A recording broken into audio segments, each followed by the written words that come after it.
about donor iron management, how to determine the optimal donation interval. I'm sure for many of you, Katja needs no introduction, but Katja, of course, works at Sanguine.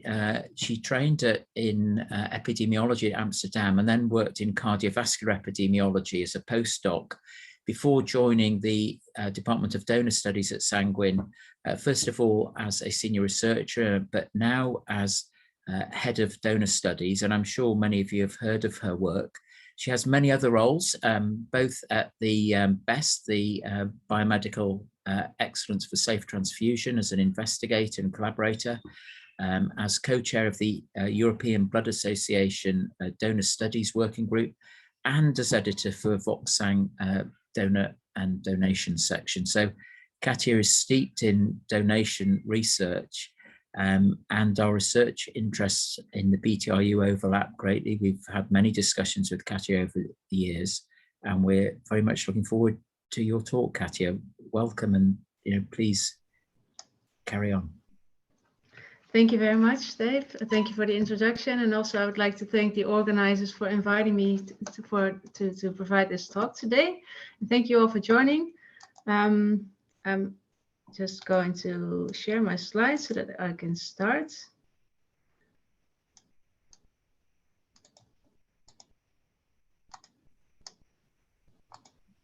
So you should be able to see my screen now. If I don't hear anything, I guess it's fine. So again, the title of my talk today is Donor Iron Management and How to Determine the Optimal Donation Frequency. I've already been introduced, so I'll skip the rest of that slide. What I'm going to talk about today is, I'll start with some background on Sanquin. You probably are more or less aware of Sanquin, what it is, what it does, but just to introduce the company and also our department. I will then give some background regarding iron homeostasis and blood donation, also because I understood that not everybody in the audience would be fully up to speed about the subject. So I think it's good to introduce the link between this. And then I'm going to go into some more detail regarding the iron management policies that we have in place at Sanquin Blood Bank, and also about the research that we're doing on donor iron management. And after that, I'll go into some details on some ongoing studies and future studies that we're currently looking into, just to set the tone for what we're up next. So about Sanquin. Sanquin is the national blood bank in the Netherlands. So it's the only blood bank that is actually legally allowed to distribute blood products to the hospitals in the Netherlands, and also to collect blood from donors. It is a not-for-profit foundation which consists of the blood bank and then also a research division, which is really aimed at transfusion medicine research and also immunological research. So there's a lot of laboratory research, but it also includes our department where we're more focused on epidemiology and also sociological sciences. Our donor population consists currently of approximately, well, a bit less than 400,000 donors, and this is about 3% of the Dutch population of the eligible age, so between 18 and 70 years. And together they make about 730,000 donations per year. Most of those donations still are whole blood donations, whole blood donors are being called in to donate. So they actually receive a card or a message asking them to come in and donate based on their blood type. And then they can donate within a period of 2 weeks if they have the time. Then there's also a lot of plasmapheresis going on, and these are done by appointment. They can be done every 2 weeks, up to a maximum of 23 times a year. And this is about 40% of all the donations. And of course, the request for plasma is going up. So also the numbers of plasmas that are being collected are on the rise. And there's actually quite a point of focus at the moment. So within the research division, we have our group of donor studies, a research group. And within the research group donor studies, there's a lot of different specialties doing research. So like I said, epidemiology, also people that are studying donor recruitment and retention with a psychological or sociological background. So people with more biostatistical background. We also have people looking into needle fear, which is more the neuroscientific branch of our department. And more we're working with data science as well. So the main topics that we're currently dealing with or focusing on are iron metabolism, which of course I will dive into more detail. Also donor motivation, and then a third branch of that's mainly focusing on needle fear. And this is actually how our group is being set up. So we have 3 PIs, of course, including myself regarding the donor health research line. Then we have Professor Eva Maria Merz, who's focusing on donor behavior with a psychological and sociological aspect. So mainly to investigate what motivates people to become a donor and also to keep on donating. And then the donor cognition line is done or led by Lisanne Huis in het Veld, who is really focusing on emotion regulation and dealing with anxiety for basically mainly for needles, and also to cope with stress and being able to donate without fainting. Then we are, with our donor studies group, part of a bigger department called Donor Medicine Research, which is led by Professor Hans Sayer, who is mainly focusing on infectious diseases, and Mart Janssen with his group on transfusion technology assessments, who gave a talk here last month, is also head of a subgroup within our department. And I'll start briefly with some background on iron homeostasis in human beings and what happens with blood donations. So here on the left, you see that a large amount of iron circulates through our bodies in erythrocytes, and that's mainly hemoglobin bound, of course. These erythrocytes have a lifespan of about 120 days, and after that there will be phagocytosed by macrophages in the spleen and liver. And from there, it can be released to the plasma, then transported to the bone marrow, where it's incorporated in newly formed red cells. And of course, apart from that recycled iron, there's also a loss of about 1 to 2 milligrams of iron per day. And that's via blood loss, shedding of cells, sweating, and other things. And to make up for that, every day we also, of course, take up iron from our food, as you can see here. And this can, of course, be heme iron, which is mainly abundant in animal-based foods, and much better absorbed than non-heme iron, which is more abundant in plant-based foods. So the amount of circulating iron in the plasma is tightly regulated by hepcidin, a hormone that blocks ferroportin, which then prevents the release of stored iron into the circulation, and also the uptake of iron from the diet. And after a whole blood donation, as you can see here, that contains approximately 250 milligrams of iron. So because of that, of course, erythropoiesis will be stimulated, and that leads to an increased demand for iron. So following a blood donation, hepcidin will be downregulated, leading to an increased release of stored iron from the liver into the bloodstream, and also an increased uptake of iron from in the gut. So, and this here is basically just to simplify these things a bit. So what we measure by measuring hemoglobin in the donors is only reflecting basically what we see in the circulation. So the amount of circulatory iron that's bound to protoporphyrin in the red cell, and ferritin levels mainly indicate the level of stored iron in the liver and also in other substances, but mainly in the liver. And basically, I often compare this to checking the amount of money in your wallet, which we can indicate as a hemoglobin level, before paying or donating. While with ferritin, we are actually able to see what is in your bank account. So do you have enough left to be able to fill up your wallet after a donation or fill up your hemoglobin levels? So it's really important, of course, to have those iron stores up and running. Then the figure here on the left shows how much iron in men, here on the left, in postmenopausal women and in female premenopausal women, I meant, women have stored in general.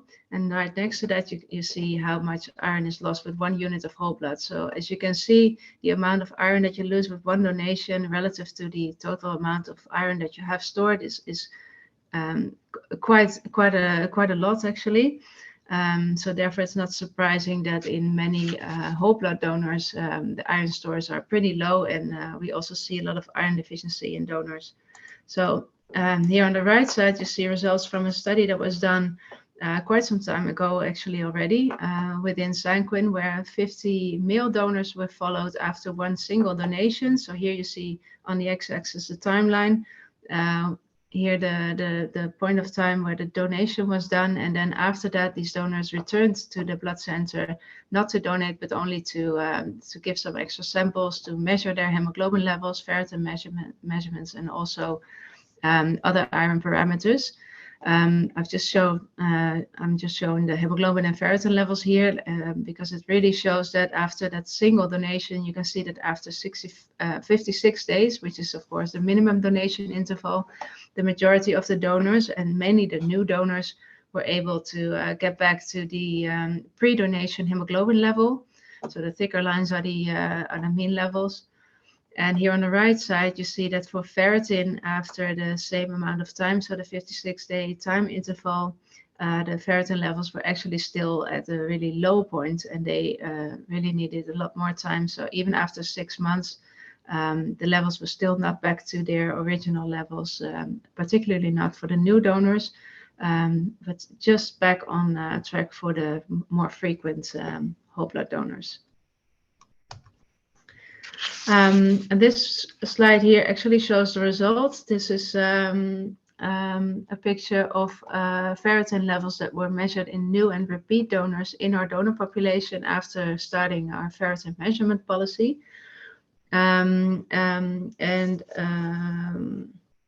In new donors, indicated with the solid lines here, you can see what donors without donations typically have in terms of ferritin levels. And you can see quite a difference between male donors and female donors, also across age categories.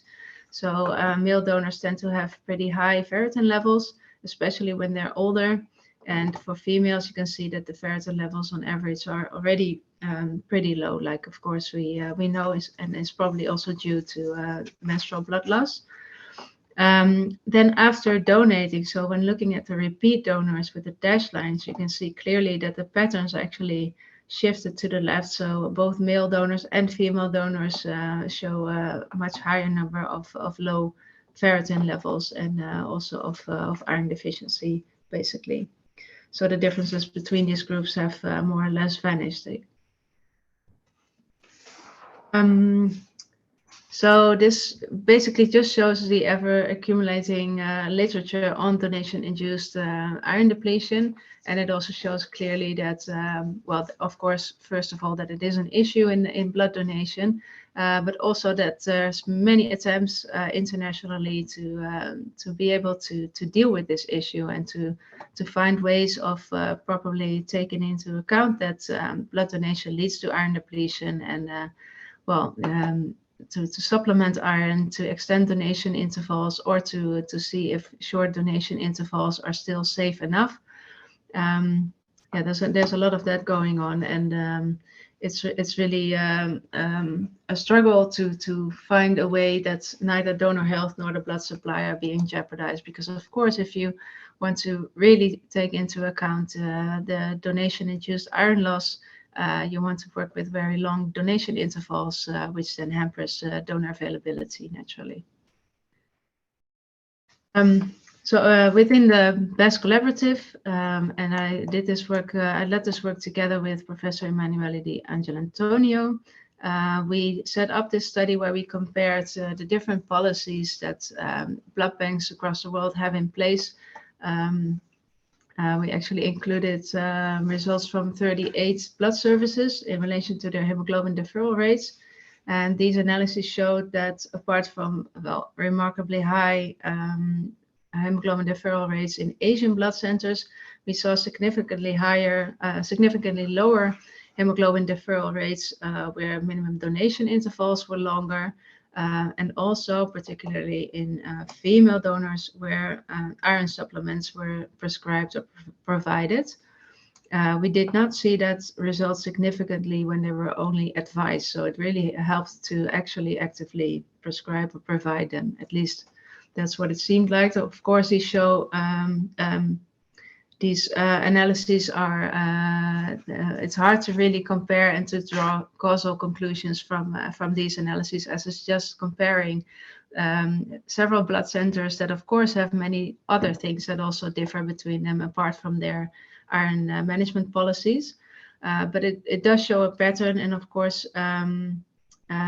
we also know from other studies, more randomized controlled trials, including of course the interval trial, that longer minimum donation intervals are associated with higher hemoglobin and ferritin levels, and also in the US AIRS trial that iron supplementation, at least in females, leads to but also in men actually in that trial, also lead to higher ferritin and hemoglobin levels and a much faster recovery after a donation. Then back to Sanquin and the policy that we have currently in place. So the policy of hemoglobin measurements has been in place for a really long time. I don't even know when it started. So before every donation, capillary sampling is done. So the fingers are pricked, and then hemoglobin is measured with a HemoQ device. For male donors, they have to be above 13.5 grams per deciliter. For female donors, above 12.6. If they are below this level, they are simply being sent home, and they cannot donate at that point, which is of course quite disappointing for the donor and also not very effective or efficient for the blood bank. And because studies showed that there is such a large prevalence of iron deficiency in donors, and also there was a worry, of course, that iron deficient donors would not be able to replete their hemoglobin levels. The blood bank in 2017 started implementing ferritin testing as a policy, and this has been implemented gradually, but at the end of 2019 it was implemented fully. So it is now in place actually for a couple of years already, that all across the Netherlands all whole blood donors are being tested for their ferritin, and that is not being done at every donation but every 5th whole blood donation. So in new donors, and then after 5 donations, 10 donations, and so forth. And this ferritin level is actually measured in samples that are taken from the sampling pouch. So like you can see here, there's blood drawn from the sampling pouch, which is also used for the blood group testing and infectious disease testing. And then after the donation has already taken place, the ferritin test result will come back. And if it's too low, so if the level is below 15 nanograms per milliliter, the donor will subsequently be deferred for 12 months. So they will receive a letter at home indicating their iron deficiency in this case, and that they will get some extra time to replete their iron stores before they can return to the blood bank. And if it's between 15 and 30 nanograms per milliliter, the deferral is 6 months. And this is, of course, to prevent these donors, because they have already donated at that point, from returning to the blood bank while being iron deficient. Because if they return within 6 months, the chances of that are pretty high, as estimated from the trial, the study by Nigerschot that I've previously shown. If the ferritin levels are okay, of course, then the donor can simply return after the normal donation interval, which is now 56 days for male donors and 122 days for females. Now that this ferritin measurement policy is in place, we can of course also use all those data to look in more detail into these numbers, and we see that indeed many donors show low iron levels, also iron deficiency. So 20% of the female donors have levels below 15 nanograms per milliliter, and 11% of the males. And we also see quite a lot of donors that have levels just above that cutoff. So between 15 and 30, 40 and 30% of the females and males respectively. I've actually shown this picture before. So here again, you see the distribution of ferritin levels in this population. And again, the shift to the left in the repeat donors. And to be able to see how these ferritin levels develop over time, because of course, with this new policy, ferritin levels are only being measured every 5th donation. But we were wondering if the new donors, if new donors come in and start donating, how fast do these ferritin levels actually decline? And is this something to take into account in future policies? And also, to what extent can we predict levels to be below the level of 15 nanograms per milliliter, so reflecting iron deficiency, if you know their level from the previous donation, because we did not have these data before, and also these data are very scarce in literature. So we set up a small study supported by the European Blood Alliance by a grant from them, a small research grant. Actually what you see here are the repeated measurements of ferritin levels that were being measured in archived samples from donors. So these donors were not exposed to the iron management policy, but their levels were simply measured after quite some time after their donation, and the result of the measurement therefore also did not have an influence on their donation interval. So donors that appeared iron deficient in these measurements were not deferred for 12 months, but they were simply called back to donate because, of course, at that time the ferritin level was unknown still. What you see here are spaghetti plots showing the individual trajectories of ferritin levels over time. So all of these donors, it was a group of 200 new donors that started donating here, and then we followed them up for a period of 2 years and included all the donations that they made during that time. And here you see with growth mixture modeling the trajectories that actually were shown to predict the level of ferritin and how it developed over time most accurately. And as you can see on the left side, we see the patterns for male donors who on average start quite a bit higher than female donors.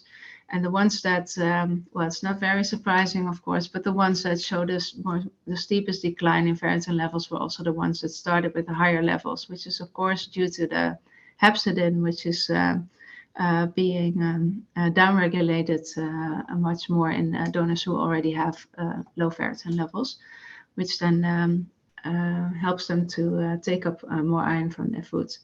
So that's probably one reason why the donors that start with lower levels also seem to be more stable in their ferritin levels. Then with female donors, we actually see a bit of a larger group that already came in with low levels, as we already have seen in the previous slides, of course, with measurements that were being done routinely. And there's also a smaller group that shows a steeper decline after coming in with a higher ferritin level.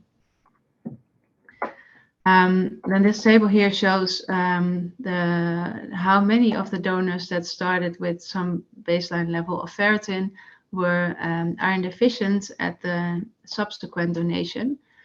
And as you can see here, donors that already came in with levels below 15, of course, had quite a high chance of being iron deficient still at their subsequent donation. Half of the female donors and a bit less than half of the male donors. The numbers are not that big. So of course, it's based on rather small estimations, and we cannot really draw too firm conclusions on this, but as you can see, the higher these levels are, of course, the lower the risk of being iron deficient at a subsequent donation. But it seems that deferring the donors that had levels between 15 and 30 nanograms per milliliter, like the current policy is actually doing, seems quite okay to do, because we still see quite a large group of donors that show iron deficiency after donating with such a level. Another analysis that we have done, which was actually based on our Donor Insights cohort study, was to look into the numbers of whole blood donations in relation to ferritin and hemoglobin levels. And this was also done in the period before the introduction of the ferritin measurement policy. So again, in this case, ferritin levels did not influence donor donation intervals afterwards. But of course, the hemoglobin measurement policy was already in place, and it seems like that policy really managed to keep hemoglobin levels across the donor population pretty stable. If you look into the hemoglobin levels respective to the number of whole blood donations. So it seems pretty stable in all subgroups, so both in males as well as in females, premenopausal and postmenopausal. There's a very small decline, but that's far from significant. And then if you look into the ferritin levels, you clearly see with the increasing number of donations that ferritin levels go down, and at some point they seem to remain more or less stable, but mainly initially they tend to go down quite fast. What we also saw, which was quite remarkable, was when donors donated with ferritin levels below 15 nanograms per milliliter, so while donating while being iron deficient, if they then returned for a subsequent donation, after that we saw odds ratios for hemoglobin deferrals of 10 to 20, almost 22 for premenopausal females and male donors. So the chances of having too low hemoglobin levels after donating with iron deficiency were really, really high in comparison to donors that did not have this iron deficiency.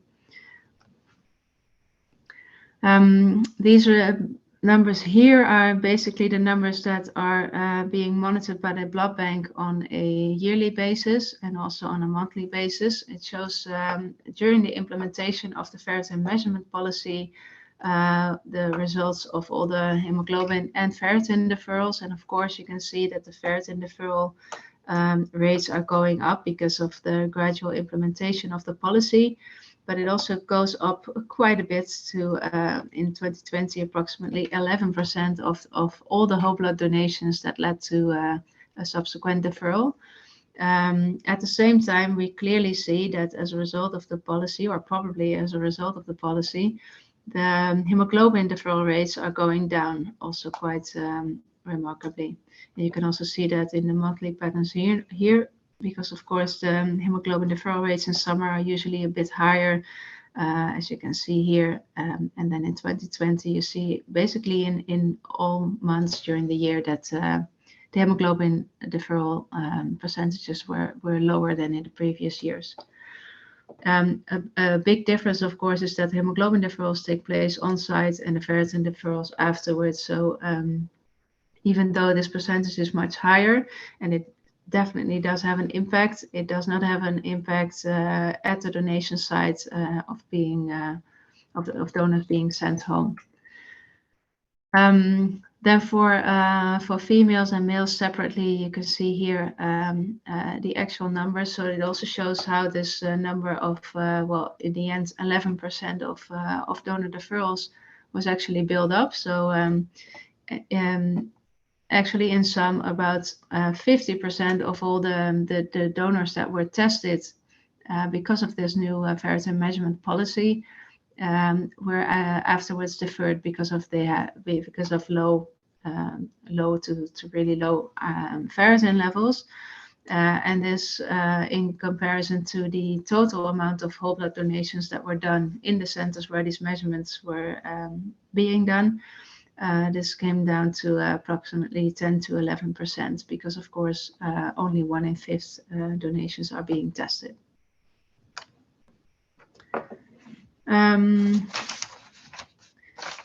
There's also some good news, luckily, about this policy. These plots were made by my colleague Mart Janssen, who has shown that, who actually followed the donors after being deferred for a low ferritin level. And of course, their level was then measured again after returning, after their period of deferral.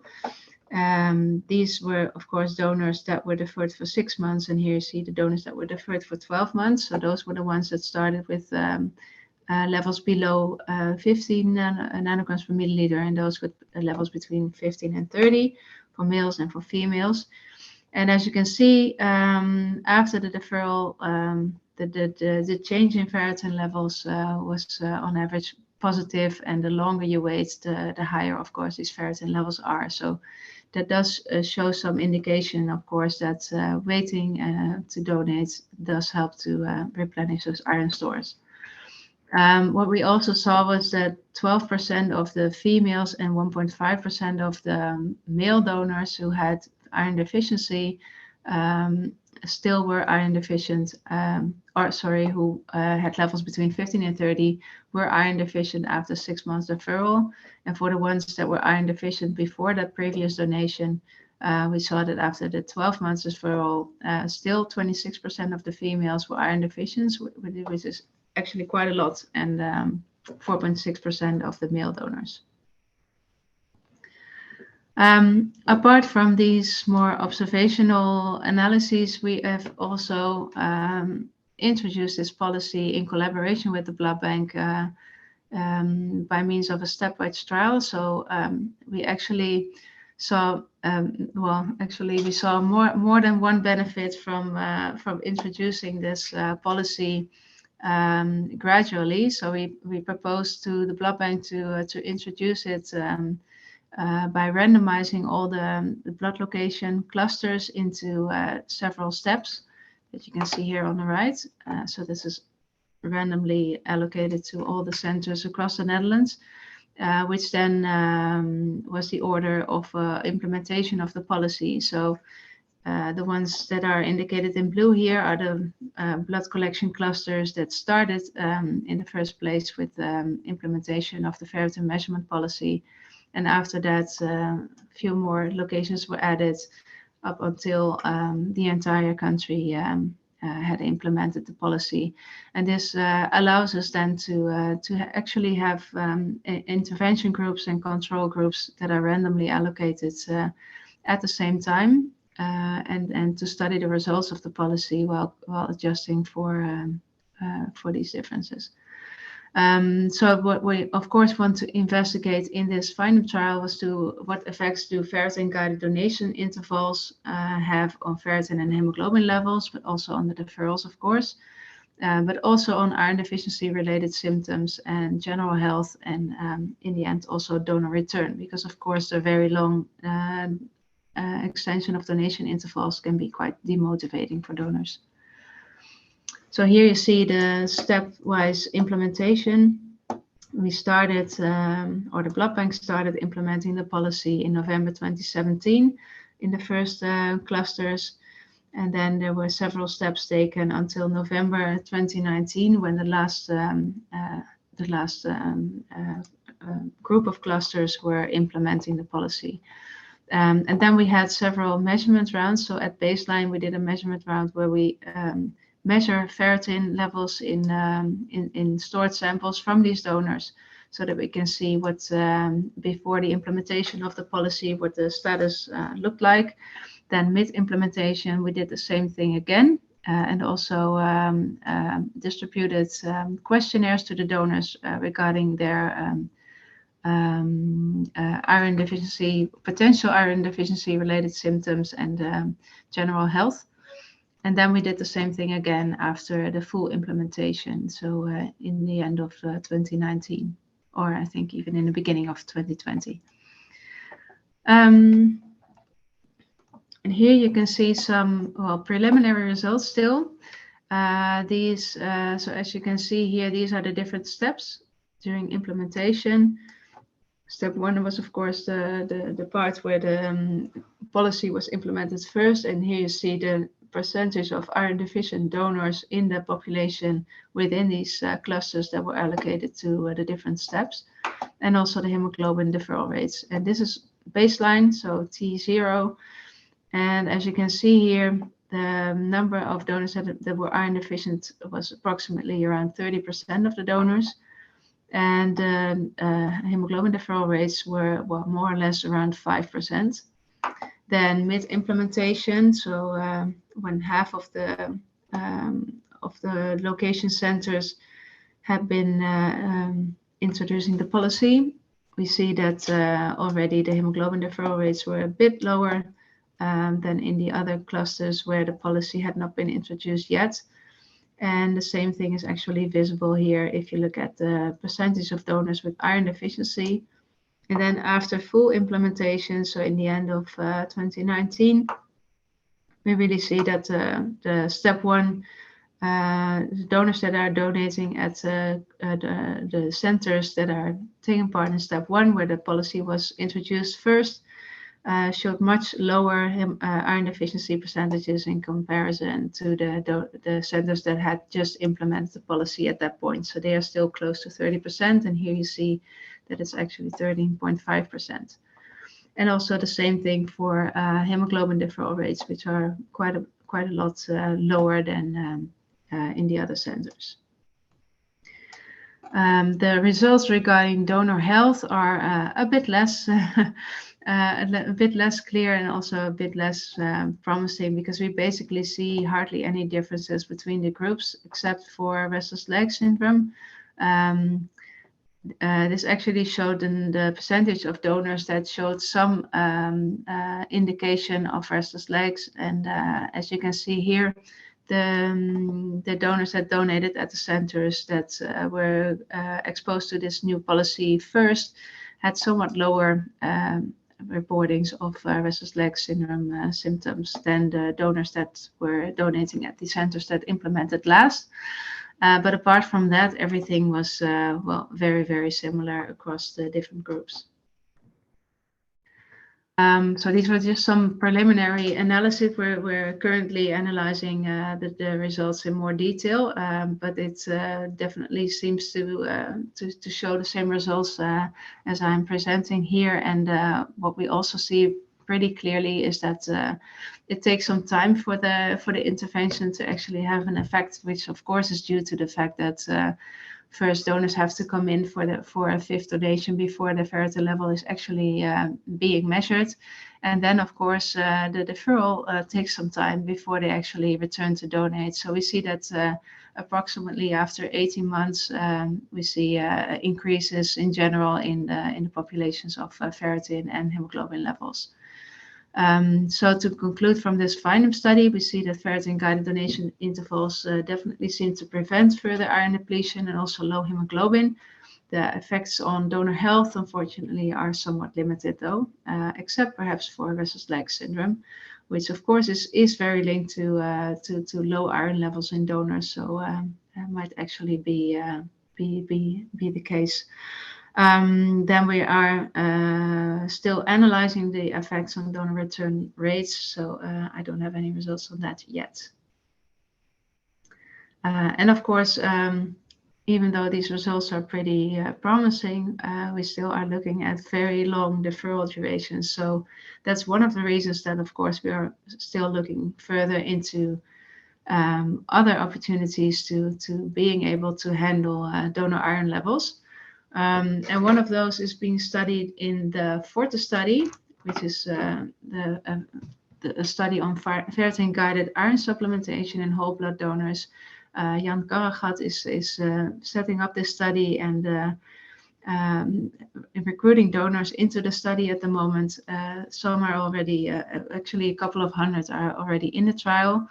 And we're going to investigate well, the optimal dosage, also donor response to iron supplements, whether they also return to donate, and also the efficacy of the supplements in order to increase ferritin and hemoglobin levels in these donors. So basically what we are doing, we are randomizing donors that are that have their ferritin levels measured because of this ferritin measurement policy, and those that have levels below 30 micrograms per liter or nanograms per milliliter are randomized to either a low or higher dose iron supplements or a placebo, and then they are asked to either supplement on a daily basis or every other day, because this might not lead to such big downregulation of hepcidin levels, which then might help to better take up the iron, both from the supplements but also from food. In addition to the trial, we are also running focus groups, and those are more or less completed by now. And we're planning also to survey donor perceptions. I'll go into that in a bit more detail here. So regarding the RCT, we are mainly the main outcomes that we are going to look at are, of course, iron parameters, ferritin, and hemoglobin levels. And these are all questionnaires that we are going to do to be able to take into account many potential confounders and other factors that relate to the iron intake, but also potential side effects of the iron supplements. We will, of course, also ask about dietary iron intake on several occasions.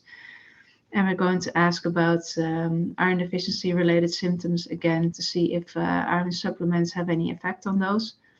And we're asking about intention to donate, and very carefully also be asking about their supplement compliance. And we're going to do that by questionnaire, but also with an app that actually reminds the donors to take their supplements, and then ask them to fill out if they've taken it, yes or no, so that we really can see if compliance has anything to do, if the results are perhaps somewhat disappointing in the end. We'll see. So then the results of the Forte focus groups. So these focus groups were done, well, actually they were meant to be done, of course, in person, but due to the COVID pandemic, they were done in teams. So groups of donors were invited to participate in these focus groups to discuss the effects of donation on iron stores, and also their willingness to either be deferred from donating or to take iron supplements. And main motivators for donors to take iron supplements were to prevent deferral due to iron deficiency, but of course also to reduce any potential iron deficiency related symptoms. But some donors were also afraid of potential side effects, so gastrointestinal side effects of the supplements. And also there were some donors that reported not being very happy about dietary supplement usage in general, which is, I think, could be something that is culturally something that is quite common in Dutch culture, and that we hope to be able to also investigate in other countries with a subsequent survey that we're going to do across countries on this topic. And the donors also expected, if implemented as blood bank policy, that the blood bank would then, of course, extend the guidance for these donors, also do additional checkups, and have donor physicians actively involved in helping the donors to well, with these supplements and potential side effects. Then, well, something else that we're currently working on is basically building models to, in the future, be able to tailor donation intervals and potentially also iron supplementation. So what we hope to eventually turn into is being able to predict ferritin and hemoglobin levels in donors based on some baseline characteristics, which of course include ferritin and hemoglobin levels measured at the starting point, but also other factors like their dietary behaviors, Are they willing or not to take any iron supplements, or are they already taking that? And there might also be genetic factors, of course, that can be taken into account if we want to predict these ferritin levels. What we are currently working on, and this is actually work that has been done by a donor physician with a background in computational modeling at Sanquin, who has developed a model which is really based on physiology to predict ferritin levels after several donations. And as you can see here, if you compare then the actual measurements indicated here with the predictions that are indicated with the lines, these are just some random donors that I picked from all the predictions that we made. And these were actually measured in the Find Plus study that I showed before, where we measured ferritin levels in every donation. And as you can see, we seem to be able to, with this model, to predict pretty accurately, at least what the pattern in both ferritin and hemoglobin levels will be in donors, given their number of donations and also the timing of donations. And based on the same model, we were also able to predict, given donors' initial ferritin levels here on the left side, and then the number of donations per year, what eventually would be their ferritin level after 2 years. So this, of course, this table can be used, and if donors come to donate as a new donor, and they come up with a ferritin level of, for instance, 20 nanograms per milliliter, you can clearly see that for those donors, it's probably not such a good idea to donate twice or more than that a year. And at the same time, a donor that comes in with really high levels can donate as often as he or she would like. So this is something that we are still working on. It's some work in progress, and we're also validating the results in the general population, or the general donor population, I mean. And I see that time is running, so I'll quickly go through the biobank that we're currently setting up, which is meant to sample leftovers from donations and also ask data with questionnaires from 15,000 donors all throughout the Netherlands, which we aim to follow up longitudinally with repeated measurements every 6 months. And this is done basically to be able to investigate also the development of disease and health changes in a more general aspect by looking into early risk markers and exposures.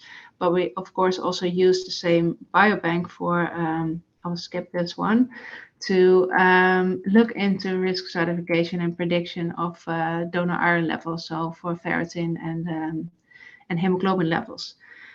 So what we plan to do is, based on the algorithms that are currently being developed, and of course improvements in that, but we really wish to use the data that we will be gathering in this biobank to optimize the algorithms to predict low hemoglobin levels and iron deficiency, because we are able, of course, to follow the patterns over time and also include many factors that are related to the donor, so that we can actually try to tailor and individualize policies for donors in the end. So to conclude, well, repeated donations definitely deplete iron stores, and particularly in men, because of course they start with higher levels, so therefore they show larger or steeper declines. Iron deficiency also is associated with subsequent low hemoglobin levels in donors, and ferritin guided donation intervals actually seem to prevent that, and also to prevent iron deficiency. And the further research that we're currently doing is mainly going into tailoring of donor iron management policies by investigating, or at least by applying different donation intervals, potentially also iron supplementation. And what we also plan to do is look into the timing of the measurements. So when do we need an additional measurement to improve predictions for subsequent levels? With that, I want to thank you all for your attention, and I hope there's still some room for questions.